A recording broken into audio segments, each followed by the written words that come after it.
My name is Buhlebezwe Siwani. I'm a visual and performance artist at the Michaelis School of Fine Art at UCT that I began working as an artist. So I started taking part in exhibitions, etc. My first international exhibition was actually in my first year, which was the first time I had been out of basically the continent. And then that allowed me to kind of see the ways in which art that's made by Africans, that's made by women, or different views of art coming out of the continent are seen by other people.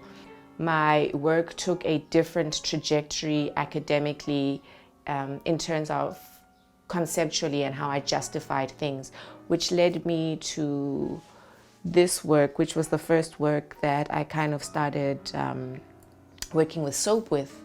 And it was a photographic triptych, and it was kind of like an experiment to see what the soap and the body did with each other. So then I became more interested in the material. So the soap that I'm using is Preem soap, which is a soap that's made in the Eastern Cape where my parents are from. But the reason why I use the soap, it comes from a memory where my great-grandmother used to wash me in her living room, and there would be visitors sitting there, and I had a memory and she used to say bend so she can get into orifices. I started thinking about how bodies are dirty in that way, but the way the soap smells is also very distinct. So if you walk in a space, people can smell that is the soap.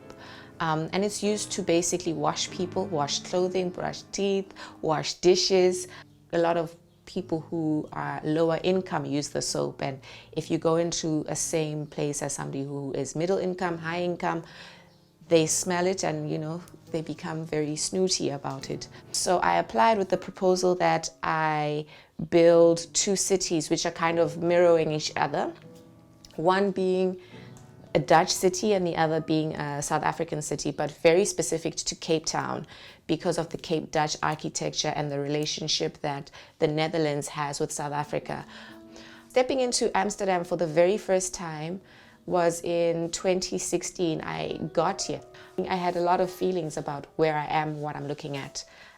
So in that way, there was a little bit of colonial trauma, which just took over. But at the same time, I was like, this is a very interesting thing that I react like this to the architecture.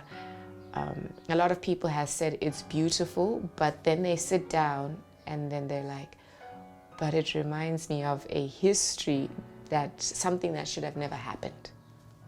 I thought this is very representational of where we are at, and this is why I would use the soap in these structures to speak about society. So what I've decided to do for the vanabbemuseum is to build a 3-layered structure where I put the Dutch city at the top, the Cape Dutch city in the middle, and another structure at the bottom to catch everything. All of these structures are sitting on top of kind of ovals, which will also mimic the eye. And they have sieves underneath. So if it rains, the Dutch city will fall onto the Cape Dutch city, and then the Cape Dutch will fall onto the bowl, the only bowl at the bottom, which does not have a sieve. If it rains, these will morph and the shapes will change, but I think some of the structures will stay somewhat the same. So you might have one little building which is kind of the same, and another building which is kind of the same, but I think the city in the middle will completely shift and change. And the one at the bottom, the last layer, is probably going to just form its very own thing, which is exactly what we want. We want the elements to take precedence over any human interaction. So we're gonna see. It's all up to the elements, not the people. I definitely will be making a time lapse to show people that this is what's happening. It would be more interesting, I think, for people who are beneficial and informative, for people to get a sense of what was happening so that people can engage with it in the way that it needs engagement.